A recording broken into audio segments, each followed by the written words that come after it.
नमस्कार दोस्तों। पिछले दिनों मैंने एक वीडियो बनाई थी on our spiritual heritage in Sanatan Dharma, जिसमें हमने उन ग्रंथों के बारे में बात की थी जो हिंदू धर्म में हमें उपलब्ध हैं ईश्वर को, स्पिरिचुअलिटी को और सृष्टि को समझने के लिए। इसमें मुख्यतः हमने वेदों की बात की थी। 4 वेद हैं: ऋग्वेद, अथर्ववेद, यजुर्वेद और सामवेद। उसके अलावा हमने उपनिषद के बारे में बात की थी और भी अन्य ग्रंथों के बारे में बात की थी। दोस्तों, हिंदू धर्म में वेदों के ज्ञान को समझने के लिए ये बोला जाता है कि study of Vedas should be pursued only under a guidance of a spiritual guru. जितने भी उपनिषद हैं उनमें छिपे हुए ज्ञान को समझने के लिए, उनके मंत्रों के अर्थ को समझने के लिए और इसके साथ साथ जिस स्वर में उनका उच्चारण करते हैं उसको समझने के लिए हमें इंडिविजुअल स्टडी ना करके ये कहा जाता है कि we should be seeking a spiritual guidance under a guru only.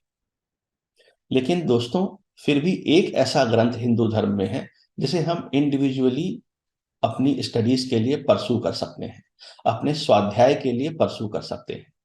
और वो ग्रंथ है भगवत गीता, जिसको कि हम गीतोपनिषद भी बोलते हैं।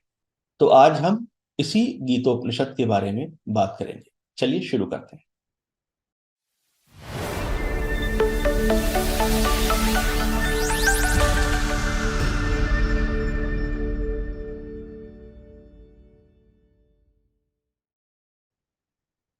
दोस्तों, भगवत गीता वो ज्ञान है जो समय की रेत में कहीं खो गया और फिर अंततः महाभारत के युद्ध के समय जब अर्जुन थोड़ा सा विचलित हो गए युद्ध भूमि में, उस समय भगवान श्री कृष्ण ने ये ज्ञान अर्जुन को दिया था और तब जाकर ये ज्ञान हम लोगों को मिला। ये महाभारत में भीष्म पर्व के उस हिस्से में आता है जब युद्ध का आरंभ होने वाला था। महाभारत के 25th टू 42nd चैप्टर्स के बीच में 18 अध्याय में बटा हुआ ये ज्ञान हम लोगों को उपलब्ध है। दोस्तों, जिस प्रकार वेदों में 4 भाग होते हैं, जिसकी कि मैंने अपने पिछले वीडियो में चर्चा भी की थी, जिसका कि लिंक मैं आपको डिस्क्रिप्शन में दे दूंगा। उसमें संहिता और ब्राह्मण ये दोनों कर्म कांड के अंतर्गत आते हैं और फिर अनन्यक जो कि उपासना कांड के अंतर्गत आता है और फाइनली उपनिषद जो कि ज्ञान कांड के अंतर्गत आता है। उसी प्रकार भगवत गीता में भी 3 सेक्शन है। सेक्शन 1 जो कि चैप्टर 1 से चैप्टर 6 तक है। सेक्शन 2 जो कि चैप्टर 7 से चैप्टर 12 तक है। और सेक्शन 3 जो कि चैप्टर 13 से चैप्टर 18 तक है। सेक्शन 1 को हम कर्म कांड बोलते हैं, सेक्शन 2 को हम उपासना कांड बोलते हैं और सेक्शन 3 को हम ज्ञान कांड बोलते हैं। दोस्तों, ये कहा जाता है कि सेक्शन 1 और सेक्शन 2 जो कि कर्म कांड और उपासना कांड है, those are basically preparatory in nature. और वहीं सेक्शन 3 जो कि ज्ञान कांड है, वो सॉल्यूशनरी इन नेचर होता है। इसका मतलब ईश्वर ने पहले 2 सेक्शन में एक प्रिपरेशन करी है उस हायर नॉलेज के लिए, जिसको कि हमें सेक्शन 3 में फिर दिया गया है। अब बात करते हैं कि एक आम आदमी को भगवत गीता क्यों पढ़नी चाहिए। मुझे और आपको भगवत गीता क्यों पढ़नी चाहिए? Why we should take up an independent study of Bhagavad Gita at all? What benefits it derives for us? दोस्तों, हम जब भी अपने लिए कोई लक्ष्य निर्धारित करते हैं, उस समय इसकी possibility that we will achieve that goal, ये इस बात पर निर्भर करती है कि जो रोड मैप हमने उसको प्राप्त करने के लिए अपने लिए बनाया है, whether we are able to walk on that road map और नॉट। ज्यादातर लोग अपने लक्ष्य को प्राप्त करने में इसलिए नहीं फेल होते हैं कि उनको रोड मैप की नॉलेज नहीं थी। वो इसलिए नहीं फेल होते हैं क्योंकि उन्होंने बुरी प्लानिंग की थी। They didn't fail because they planned badly. वो इसीलिए फेल होते हैं क्योंकि वो उस रोड मैप पर चल नहीं पाए थे। They couldn't take the action. Their planning is never bad, where they actually fail is in implementation part.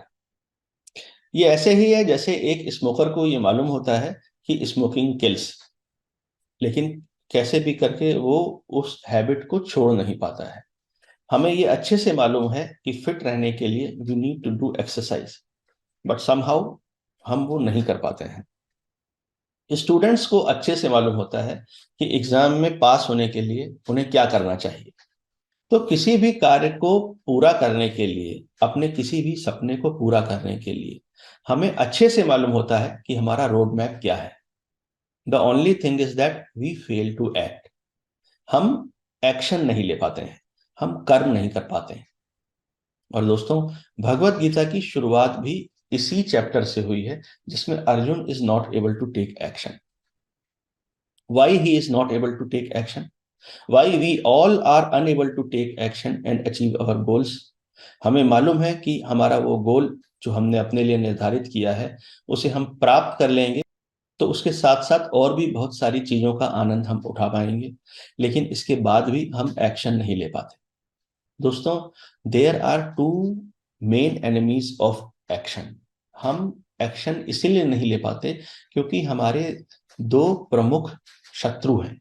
एक है शोक और दूसरा है मोह, attachment and sorrow. These are the two enemies of taking action, जो हमें एक्शन लेने से रोकते हैं। जब मॉर्निंग में हम अपने लिए अलार्म लगाते हैं और ये मानकर चलते हैं कि मॉर्निंग में 6 बजे हम उठेंगे और जिम जाएंगे, उस टाइम पे हमारा मोह हमारी नींद के प्रति हमें ये काम करने से रोकता है। उसी प्रकार जब कभी भी हम शोकाकुल होते हैं, हम अवसाद से ग्रस्त होते हैं, तब भी हम एक्शन नहीं ले पाते। और भगवत गीता के प्रथम अध्याय की शुरुआत ही अर्जुन के शोक से होती है।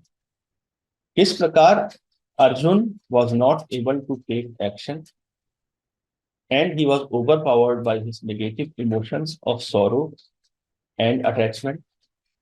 उस समय किस प्रकार भगवान श्री कृष्ण ने उसकी सहायता की और भगवत गीता का पूरा ज्ञान उसको दिया।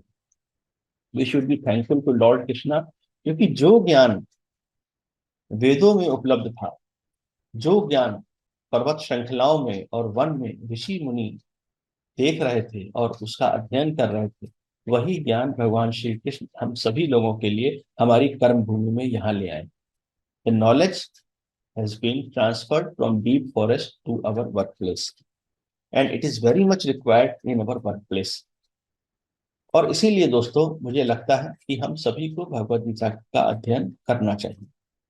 और इसीलिए दोस्तों, मैंने ये निश्चय किया है कि every Saturday I will be releasing one video specifically on Bhagavad Gita. ये वीडियो आपको कैसा लगा, कमेंट सेक्शन में हमें चैट करके जरूर बताएं, और इस चैनल को सब्सक्राइब करें।